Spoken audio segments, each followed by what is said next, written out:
Hi, Jeffrey. Hi, how are you? We're doing good. Everybody's excited. Thank you so much for coming all the way up from LA. We appreciate the visit. Good, excited to be here. We're very excited to have you. That was an incredible list of accomplishments, and you started it off without getting a degree. Can you tell us why? I will, but I actually, I've always found in speaking in front of any groups, it's actually valuable for me to know a little bit about the audience. And so if I could just do a really quick survey of how many foams are there here that are headed to Vegas tonight? Could I see a show of hands? Oh boy! So I would just want to give you sort of two things that I might be able to help you out on. The first is probably not a lot of people in this room that could give you wardrobe advice as to how to dress for the 1970s. I actually can do that. I have knowledge and experience there. And probably more importantly than that, you should know that right around the corner from the Marquee Club at the Cosmopolitan is the best pizza in Las Vegas. It's called Secret Pizza. It is a secret, but now there are a couple of hundred of you that know the secret. It's open till 5 a.m., which is, I'm sure, right around the time in which you'll be wanting and jonesing on some pizza. So I did not go to college.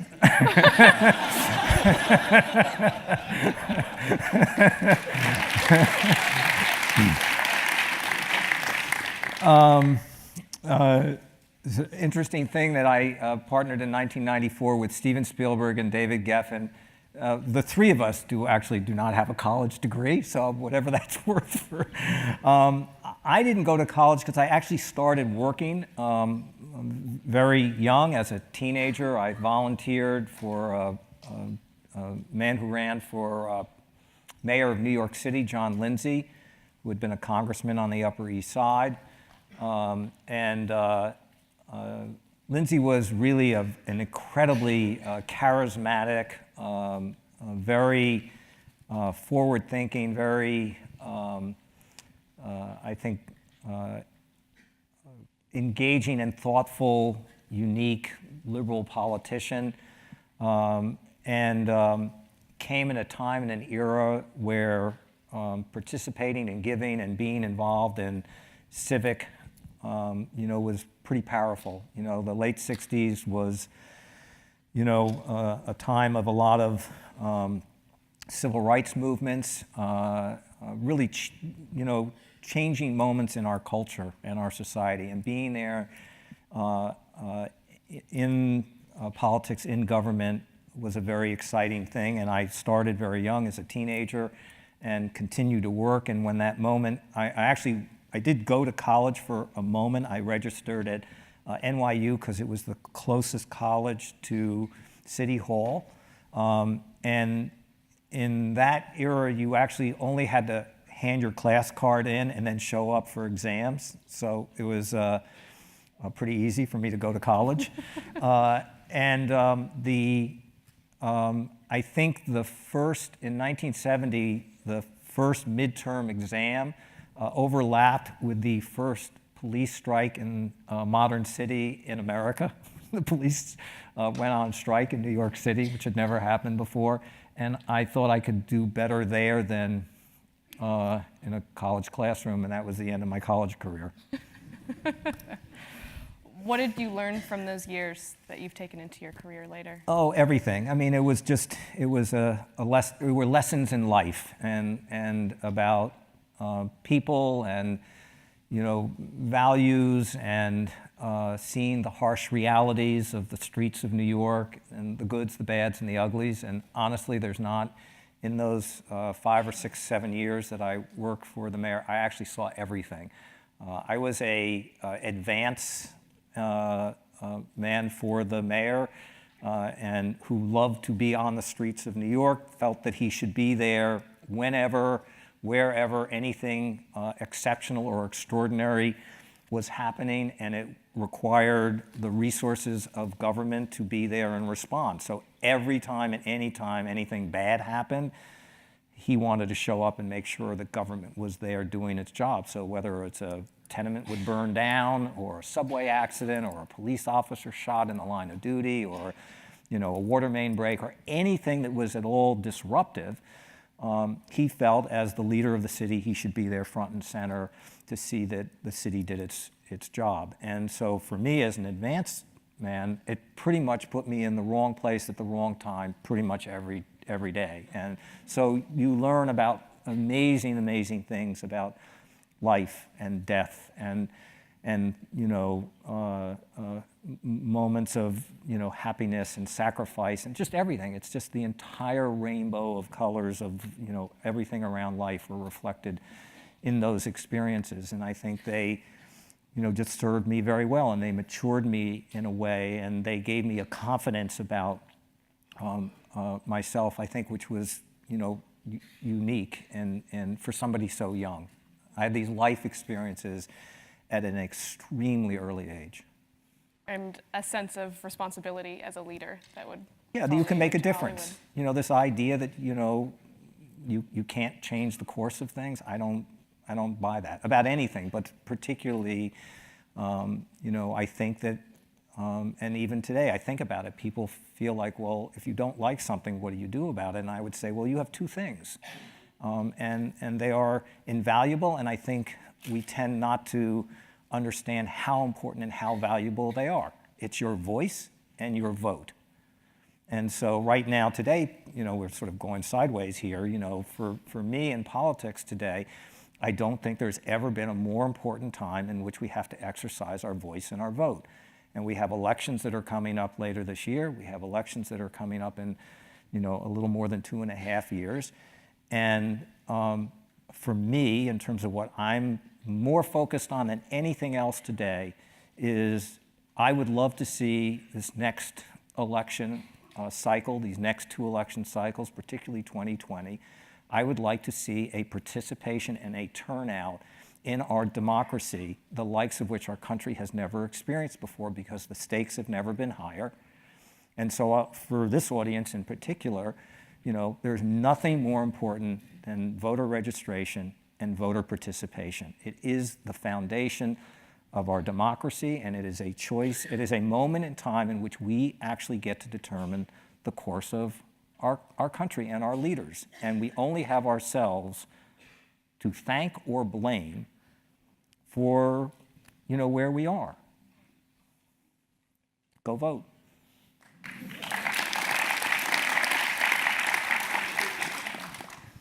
So that call to foster expression and to hear voices, is that what brought you into Hollywood? No, I wanted, no, I was 22 years old. And so Lindsay ran for president in 1972. I worked in Wisconsin and Florida, which were the 2 primaries. When he lost in those primaries and went back to city government, I did not want to go back to city government because I felt like I had done everything that I could do, and I wanted a new challenge. At 22 years old, I really had sort of risen as far as I was practical in government. I don't think I was going to get made police commissioner or fire commissioner. So I wanted to go find a career in an industry where at least age would not hold me back. And many people said, go look at entertainment, look at the movie business, because it is a place in which youth is actually a valued asset, not a liability. And so that is actually sort of the big idea of why.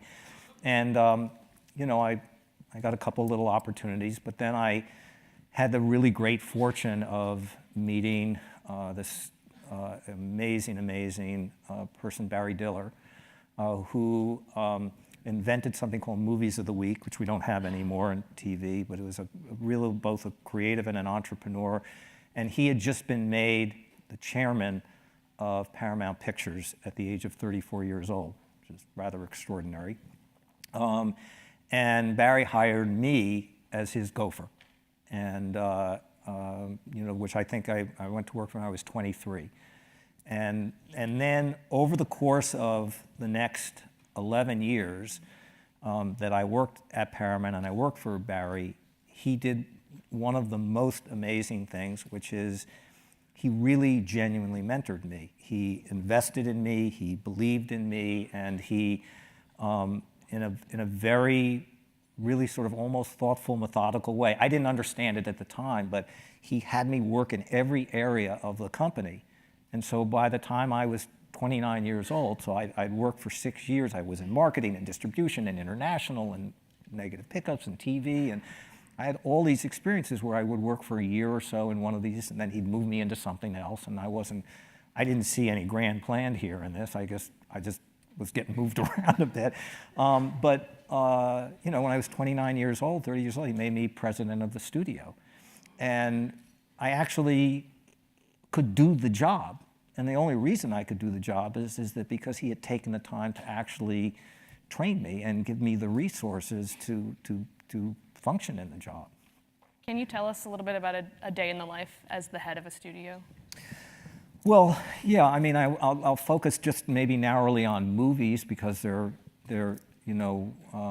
was what I was doing at Paramount. When I went to Disney, it was sort of a broader job because it involved, television and animation and much wider responsibilities. But at Paramount and running a studio really is about finding great ideas and finding great talent, creating a great environment for people to be able to pursue and realize dreams, even though those dreams in many cases are anywhere between improbable and impossible, and to create an environment where people have the ability to fail and to take risk. And the reason for that is that great stories, great movie telling is at its best when it's original and unique. And if you sort of think about it almost as a mathematical equation, original and unique equals risky, right? So it's not a proven formula. And risky equals, at least to some degree, failure. So if you don't allow some failure in the equation, you're not going to have people do things that are risky and unique, and that are unique and original. If you don't have unique and original, everything becomes derivative, and I think uninspired, and you won't have success. So creating a great environment for people to take that appropriate amount of risk and to actually be able to have the ambition to do things that sometimes aren't going to work. Now, very specifically, I don't. Maybe it came from those years, and I have an insane work ethic and habit, and I get up very early in the morning. I have, as some people may have heard, I have multiple breakfasts, multiple lunches, multiple dinners, and how about that, right? So that's genetic. Thank my parents for that. I sleep 5 hours a night. I thank my parents for that. I don't get jet lag. I thank my parents for that. This is all in the gene pool. I have nothing to do with it. But just if you only sleep 5 hours a night, which I have done since I was 15 years old, the Beatles actually wrote a song for me. It's called 8 Days a Week. That was for me. Anyway, so I got an extra day, and I manage my time. I invest my time. And the reason people, nobody's ever actually asked me, so why do you have all these breakfast, lunches, and dinner? I'm going to tell you, including some of my partners who are sitting here in front of me. I have found, as a head of a studio, there's a very great distance between you and talent and artists. And again, there's a little bit of fear. And as you grow both in the job that you have, but also reputationally, and they create mythology around you. And coming to see me over the years, it started to get to the point where it's like going to see Oz. it scares you to death. And I found that the way to take that out of the equation was across a table with a meal. And that suddenly the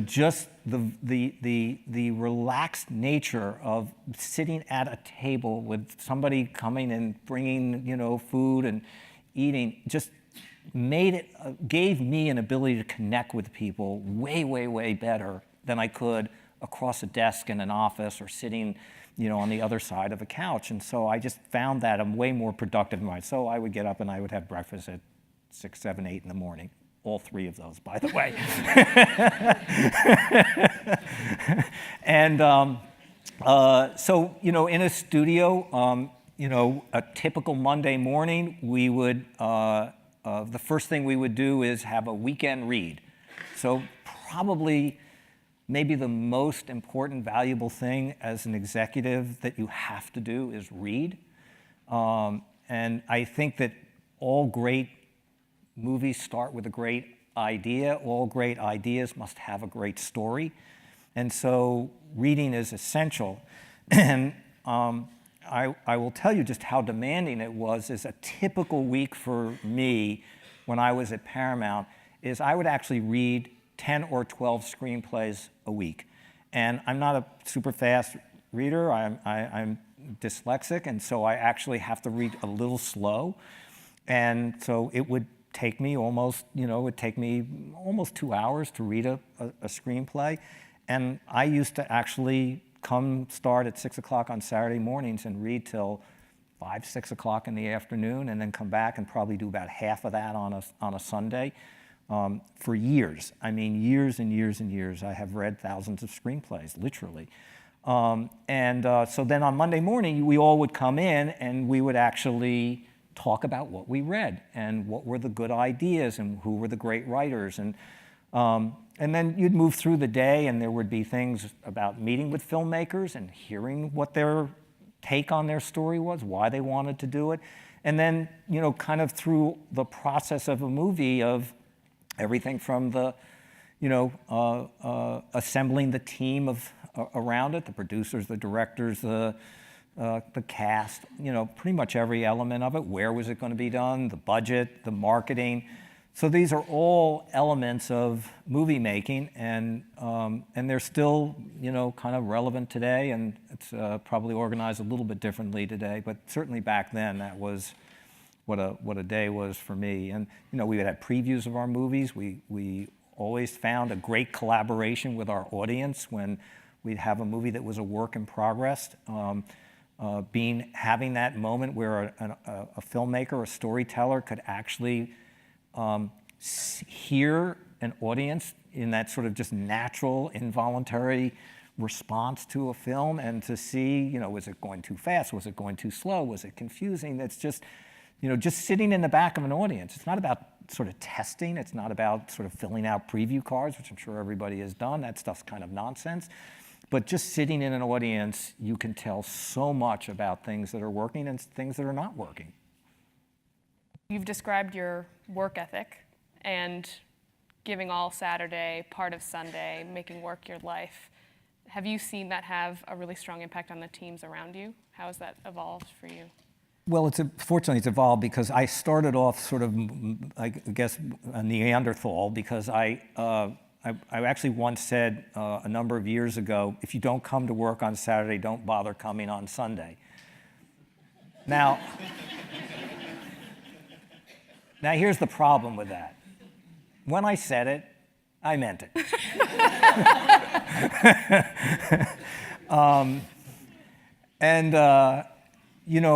The lessons that I learned, I think anybody learns, is that you learn that working smarter sometimes has as much value as working harder.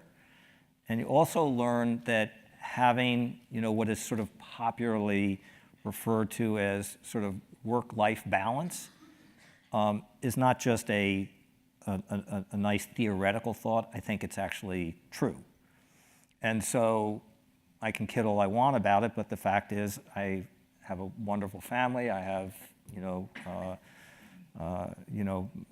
been married for 45 years to an amazing, amazing partner, have 2 kids, 3 grandkids, you know, very proud of how my kids grew up and how they became people and found their own identity and their own careers. And that's, you know, that became an important part of it. And so, you know, in my 20s, that was probably fine. It's probably fine for all of you, but there's a moment in time in which you actually have to find those things that make you whole as a human being and then make you better at what you're doing.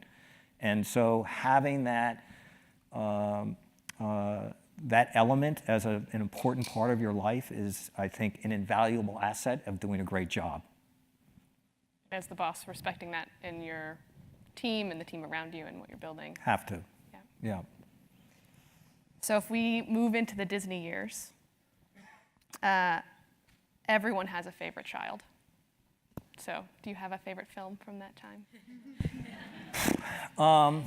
There are different movies that have, you know, different.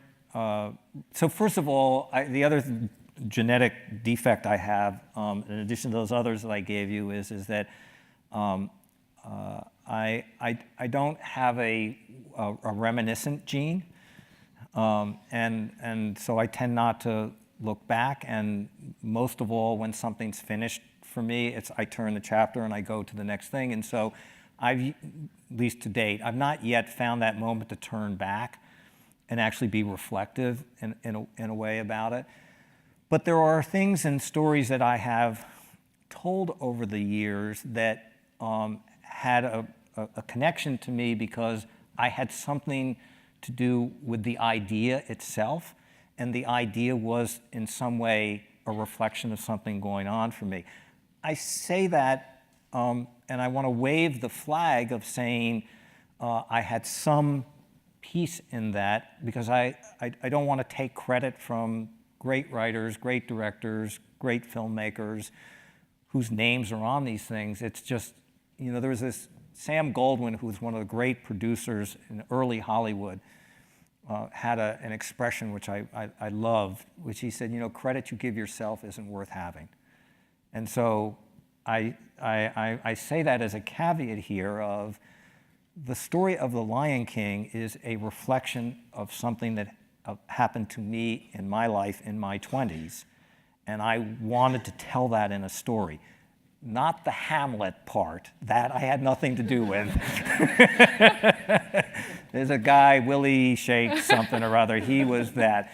But the notion that, for those of you who may have a minor memory of this, is that Simba believes that he was responsible for the death of his dad, and he runs because he does not feel he can confront that truth to his mom and to his family and to his tribe. And so he goes away and finds Pumbaa and Timon and Hakuna Matata.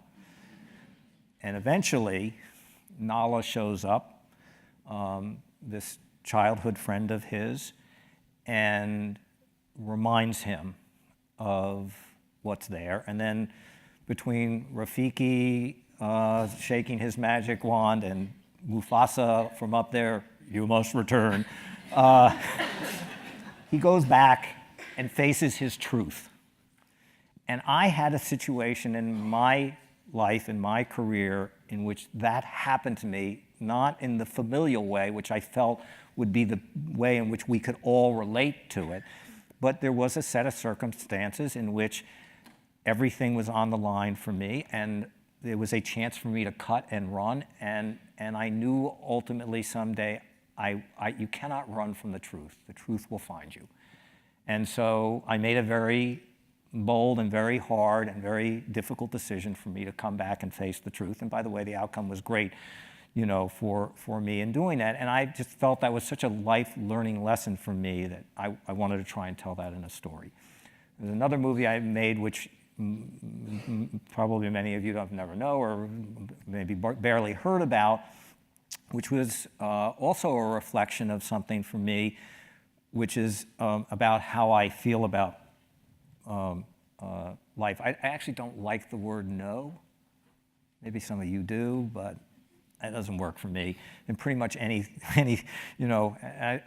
and so there was a movie called Spirit, Stallion of the Cimarron, and it was the last hand-drawn animated movie that I made as that sort of revolution of CG came along. Shrek was the next one after it. And it was a very, it was my homage to, really one of the great things that I think Walt Disney did,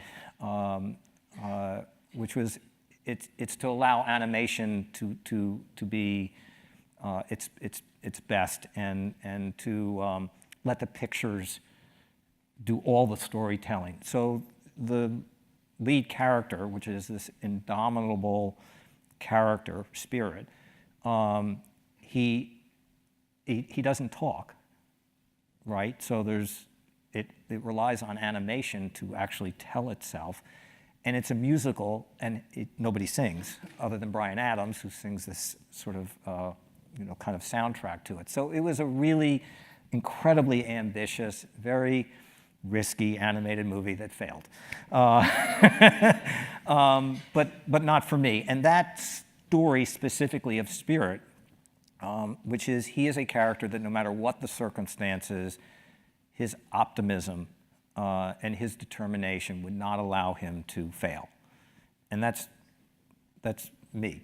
I just I have just a bottomless well of optimism, and and then the third one is I grew up across from the New York City Central Park Zoo, and I used to go there as a young kid, 5, 6, 7, 8 years old, and I always, when I would see the zoo through my eyes as a kid, I thought, well, they live on Fifth Avenue.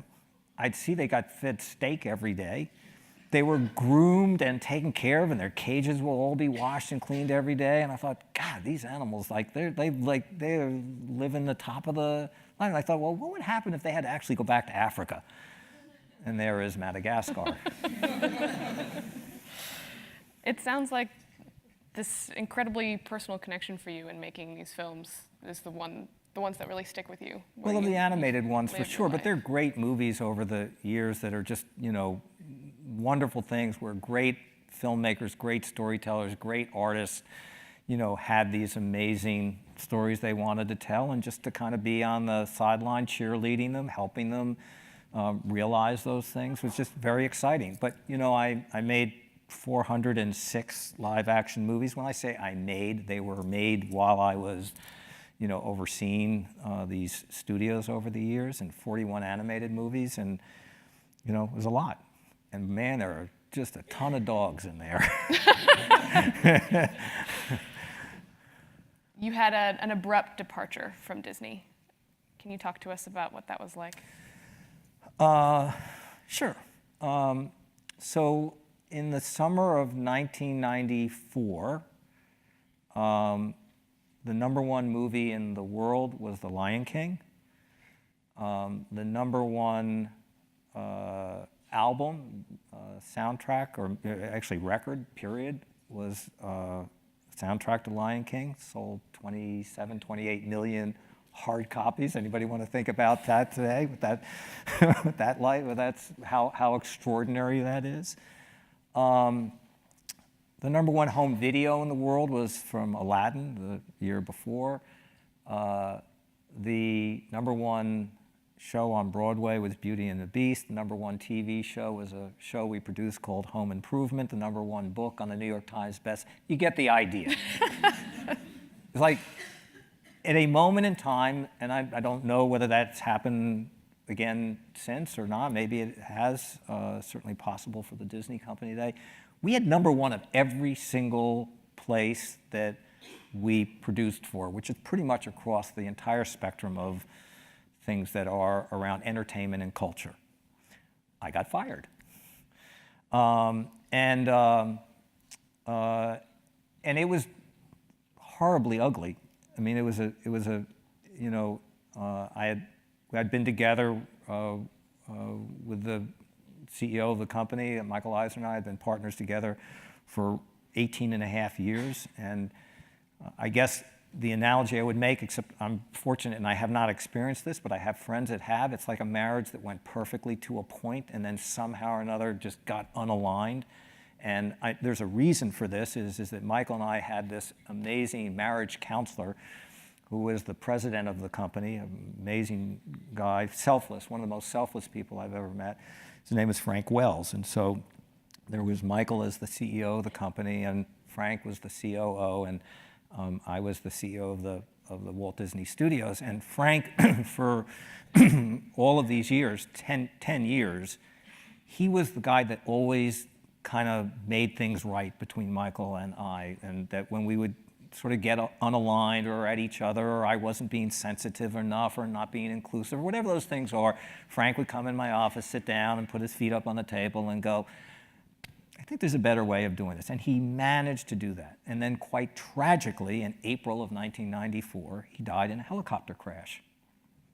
You know, this is where, you know, my partner, one of my partners always said to me, Jeffrey, you know, there's your plan and there's God's plan, and your plan doesn't count. And this is one of those moments where suddenly everything that worked, nothing worked. And so Michael and I got sideways with one another very quickly, and in a way that became this amazing eruption. And he fired me. And at the moment in time in which I wasn't doing my job as well as I'd ever done it before. And at the time, it was incredibly public and incredibly ugly and very personal and very nasty, and it resulted in a lawsuit and, you know, just went on for a really long time. And I would have to rank that as probably my greatest regret professionally. Not that I got fired, it's how I got fired. And that may not make any sense to you, but I just look back today, and there must have been a better way for me to go about separating.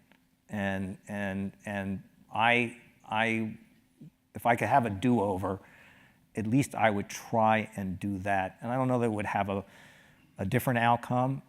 I don't think it would, but it would have had a better way to get to the outcome of it, because it's the most humiliating, embarrassing moment of my career. I felt just completely, you know, demeaned by it, and you know, just hurt by it, and it was hard.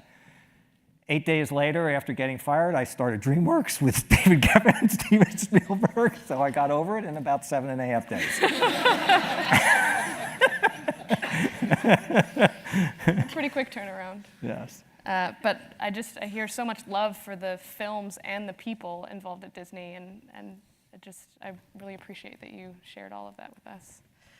But you turned right around and took an entrepreneurial leap when you could have taken an operating role at any of the established studios with the track record. I mean, you just made #1 in every measure. So why take the leap? Well, again, you know, the sort of recurring thing for me, and literally going back to those days of Lindsay and Paramount and Disney and Dreamworks, and again here today now, I have loved the idea of a blank slate. I know for most people, you know, that's a scary thing. Particularly, you know, most of these are almost like clockwork. You know, these have been 10-year chapters in my career, and so they're long and they're deep roots, and it's attached to people and projects and friends and family that I grew up with in each of these chapters. But I find that for me, whether it's the circumstances changed, the team broke up, or I got fired, starting over has always been fantastic for me. And what has come in front of me has always, every single time, no matter how great the circumstances, so as great as Paramount was for me or Disney was for me, and they were fantastic times and incredible decades there, and so much to love and be proud of. What came next was better. And so when Comcast showed up a year and a half ago, I thought my third act was going to be doing, another 10 years of Dreamworks and making number 407 and 42. And at first it was like, well, what do you mean you want my company, you don't want me? It's like, well, I'm kind of hurt by that for a moment. And then I thought about it, and honestly, one day I woke up the next morning and I went, no, wait a minute. This is a chance to be 25 years old again with extraordinary resources and contacts and all of these things. And like, honestly, I never imagined there would be another get to start all over again. And the moment that idea just came into my head, I couldn't get it away. And it became more exciting to me. And so, passing the baton to the NBC Universal people on Dreamworks seemed like the most obvious must-do thing. It was better for my employees because they would be part of this $200 billion company. I have more job security and more resources. And these are people that had been with me for a long time, and I felt a great sense of obligation and loyalty to them. I could afford to take risks. They might not, and all of these characters and movies and IP that we had created, to put them in the hands of people that, could make them live forever if they so choose to. There couldn't be a better place or a better organization to do that. And for the shareholders, it was an extraordinary outcome. The stock was selling at $21 a share. They bought it for $41 a share. And so I couldn't put myself in the way of all of those three outcomes, which were better for everybody. And then once that idea of like, okay, you can start all over again, I went, touchdown, let's go. Made it. So you are looking into the future with excitement in your new venture. You are looking for the team to pull around you. And before we were talking, you described building a team for a business as a casting process. So how are you casting for your new venture right now? Well, again, one of the recurring things for me over the years is I've always had great mentors, as I talked about Barry Diller, but Michael Eisner was a great mentor. Again, we were together for 18 and a half those years. It was a phenomenal partnership, and I learned so much from him. And so I've had a series of amazing mentors over the years. Two people who were mentors that went on to do something different were one, Barry Diller, and he started this company called IAC about 25 years ago. And the other was John Malone and Liberty Media. And I saw in what they did something that excited me, because I'm a builder and I'm an operator, I'm not an investor. And I believe that the most valuable thing is human capital.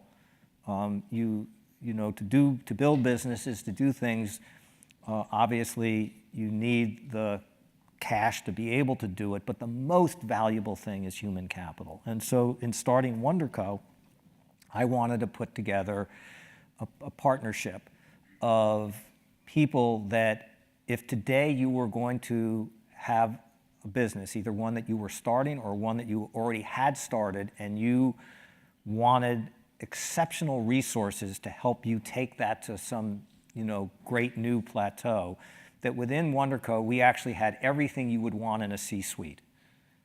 You have a great strategist, you have a great marketing executive, you have a general counsel, a CFO, a COO, a CEO, like everything that you would want in a place like that, we got some of.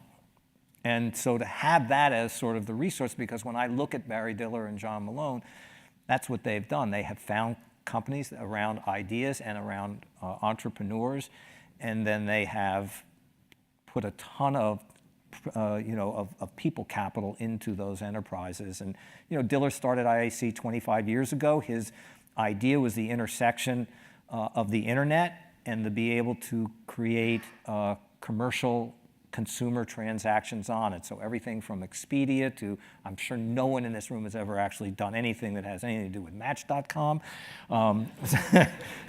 So,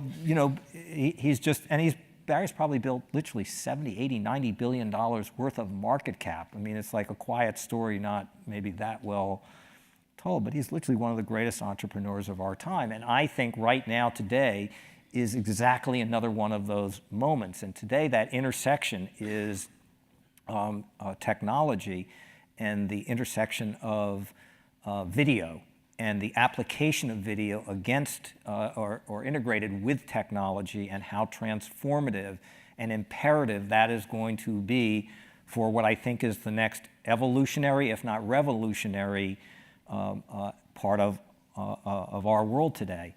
And I'll try and maybe translate that, which is, if you go back maybe, I don't know, 12, 14 years ago, everybody was on a thing called a Nextel. Most people in this room are too. This is, you could send a text to somebody on this little sort of pager device. Somebody up here laughed, that's probably over 40. And then we went from that to a flip phone. And you had to actually hit 3 times to get an R. I know this, I'm speaking, Swahili to you, but trust me. And then, I'm now getting into territory here, we went to a BlackBerry, and then from a BlackBerry to a smartphone. And so in the course of about 12, 14 years, everything around text, the application of text, the platforms around text. So if you think about communication, collaboration, sharing, search, e-commerce, and even entertainment, in a very short handful of years, text became ubiquitous. The enterprises built around text became worth hundreds of billions, if not trillions of dollars. And all of us became expert at it. So like literally the ability of all of us and any of us and every one of us to use text against those 7 verticals today is honestly as easy as putting one foot in front of another. So then about 5, 6 years after that happened, the next thing that happened in that sort of evolution was photography. And so today, every single one of us is like a junior Annie Leibovitz. Like, we can all take great photos, no matter how inept we are. We can't help but take great photos. And so now think about, in these last 4 or 5 years, the impact that photography has had. So we've moved, and it's not displaced text, it's added on text. Why? Because a picture is better than 1,000 words. You've heard that said before. So now you think about communication, collaboration, you get it. The application of photography has been transformed, and once again, many hundreds of billions of dollars of market value, whether it's Instagram or Pinterest, and we can go on and on, okay? So we're now in the 3rd cycle. The sort of next 3rd evolutionary is the application of video against each of those very specific verticals. And you're seeing what happens when people come along and come up with the application of putting these 2 things together. So 2 perfect examples of it are Snapchat, right, in the world of communication and sharing. If you think about in entertainment, best example of it's Netflix. Netflix is, people forget it, again, I don't know if anybody remembers, you used to have a red envelope with a DVD in it. That's only 7 years ago. Now it's streaming, and $100 billion market cap over the intersection of video and technology. So for us today, we have a team that we have built that we think bridges that world. And there's 12 of us, 9 of which are graduates of Stanford, so thank you all very much. One of us is not a graduate of Stanford. He couldn't get in here, so he went to Harvard Business School instead. But he teaches here, which is Sujay Jaswal, who should stand up and wave hello there, because hopefully some of you are being taught by him today. Come on, Sujay, show that T-shirt off. Stand up. Stand up. There we go.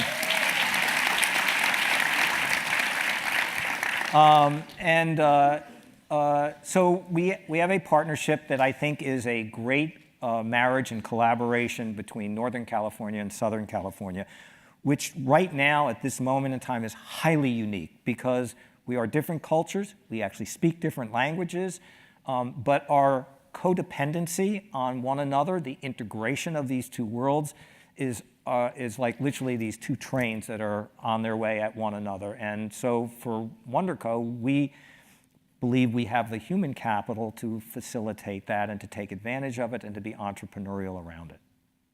An incredible vision. You seem to have pretty boundless ambition for what's to come, and Meg Whitman is obviously going to lend a huge amount of experience to that. Well, it's a perfect example. I've known Meg for 30 years. She's truly one of the most extraordinary leaders and just great people. She was on my board at Dreamworks Animation. We met when I was at Disney. We've started this new business, which is right now, as our working title is called New TV. But it's an incredibly, incredibly exciting, ambitious, improbable, likely impossible dream that she and I now are sharing. And, and it can only work by putting our two worlds together. And she brings, just a level of knowledge and expertise. She's, been at whether it's what she did at eBay or, certainly at HP. She just has an incredible set of skills I don't. And it is, I believe it is one of those things where 1 + 1 is going to equal 11. Excited to see it. I want to thank you for everything that you've shared with us so far. We're going to pause for a moment to open up to questions. Love it. And then we'll close the camera. Great.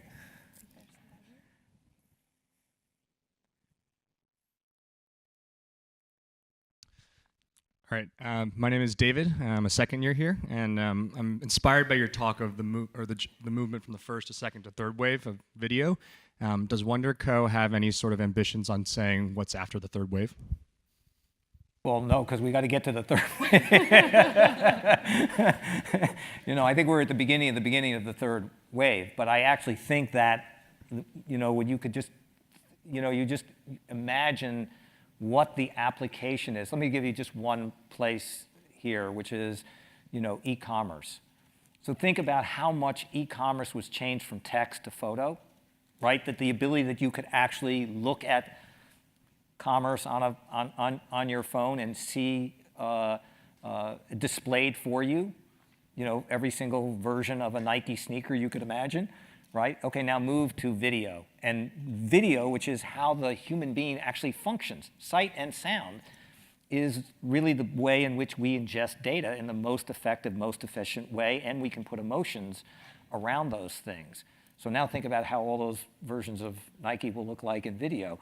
So and I say that because we're in Mr. Nike's home here. So we can thank him for this. So. But the application of video for commerce is going to be transformative. As much as we think we're, had a, I would say we're in that sort of evolutionary, revolutionary moment from retail into e-commerce. I would bet that we'll look at 5-7 years from now, it won't look anything like, it'll just go to a whole nother level by the application of video. Just that one. Now we can go to the other verticals, and I think it'll be as impactful. I'm Ariel. I don't know if this is on. Yeah, we can hear you. Great. I'm an MBA 1, and my question is what you learned from your partnership with Spielberg and Geffen, and how you've applied that into building WonderCo, and how you'll build your future teams within the company. Well, it was an amazing partnership, and I think taught me about what the value of partnering can be. When Stephen and David and I came together in 1994, if you went to Las Vegas, probably, as many of you are going to tonight, you could place a bet on how long would the three of them be able to be in the same sandbox without killing each other, right? And the odds were, 100 to 1 that it would blow up in a year or two. But what Stephen and David and I found in each other is very specific expertise. And as partners, we actually could rely on one another. So quite obviously, in the world of storytelling, Steven Spielberg arguably is the greatest storyteller, certainly among the greatest storytellers of our time. And so to defer to him as the sort of final arbiter in that regard seemed easy and good to do. And even for me, who had amazing success before we came to that partnership, I always felt deferential And even on our animated movies, you know, I would always bring Steven in. I mean, right up to the very end, once a week, he'd come over and, you know, give me a morning, and I would engage him in every way and any way. I didn't always agree with him, but I always wanted to hear what he would have to say. David Geffen, in the media space, probably the most successful entrepreneur of our time. He literally made billions and billions and billions of dollars from, you know, being, you know, brilliant in the music business, brilliant in Broadway, successful movie producer. It's just the guy has taste, and everything he did worked. And so, but most of all, a fantastic entrepreneur. So, and I'm the builder, right? So we had a dreamer, an entrepreneur, and a builder. And those three things were just incredible and supportive of one another. And so finding that and being able to respect that in one another, I thought it was a bargain, because in 1994, as I said, I had just been fired. Steven Spielberg had won the Academy Award in the spring of 1994 for Schindler's List, and in June of 1994, he put out the first Jurassic Park. So in our world, he had won both the Academy Award and the Bank of America Award, something rarely somebody does those two at the same time.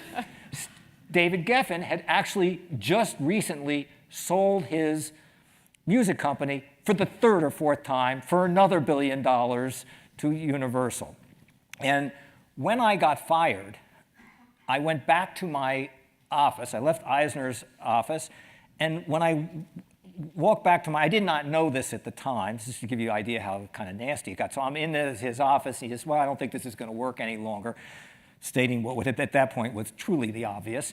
What I didn't know is, while I was in his office, he put a press release out saying that he had fired me, right? So I get back to my office, and literally I walk into my office, and my assistant says to me, Steven Spielberg and Bob Zemeckis are on the phone, and they would not hang up. They've insisted on holding on until you come back. There in Jamaica together. So the three of us had made a movie called Roger Rabbit together, and actually had kind of a great bonding, you know, relationship came out of that movie. And so I get on the phone, and they're laughing. They go, "Oh my God, this is fantastic! It's just great, and it's funny." And I'm going, "Really?" Explain to me what I'm missing here, because I'm not feeling any of this, guys. And Bob Zemeckis, I will give him the credit for it. Bob Zemeckis says, "You know what, Jeffrey? You should just start your own studio." And I hung up the phone and went, now that's a good idea. Literally, that was the moment. So we're almost out of time. To close, I would ask you to dig the reminiscence gene just one more time for us on stage. On the day of the September 11th attacks, the entire country is paralyzed in shock and mourning, and you spring into action. You activate that sense of personal responsibility, and you put yourself at the center. Can you describe that moment for us and your leadership through Yeah, it was a moment for everybody, you know, in this country, if not around the globe, in which I think every single person was not only feeling fear, but also helplessness, and most of all, what can I do? And I thought about that. I felt like I have to do something. I'm not a fireman. I'm not a policeman. I'm not a soldier. I'm an entertainer. Most of all, above all, what I've tried to do my whole life is actually bring laughter to people. That's been my mission. And if you think about the movies, and the most joyful, rewarding thing for me is to stand in the back of a theater and hear an audience in laughter. That's my joy. And it's literally the most beautiful thing in the world to me, is to hear laughter, and particularly the laughter of children. And I thought, okay, it would be great if we could have a shared healing moment. And we, my community of entertainers, actually could do something. And so I had this idea of doing a telethon that would be a tribute to America and the strength of our country, and was able to do the thing I was able to do, which is to get everybody and anybody on the telephone and talk them into doing something that they never would ever think of doing, or I would say think of doing something they would not likely do. And so for the first time actually in history, every single television station, every cable station, every radio, everything for that 2 hours stopped while the greatest and the best and entertainers, singers, actors spoke from the heart. And I just, for me, when I think of all of the wonderful things that I have been able to do and had in my career, honestly, nothing even comes remotely close to that moment and that time in which I felt, it was the ultimate unifying shared moment. And just for a second, I felt maybe there was, at this tragic, tragic time, happiness. Thank you so much for the gifts that you've given us over an incredible career. And today in this auditorium, we are so blessed to hear your lessons on leadership.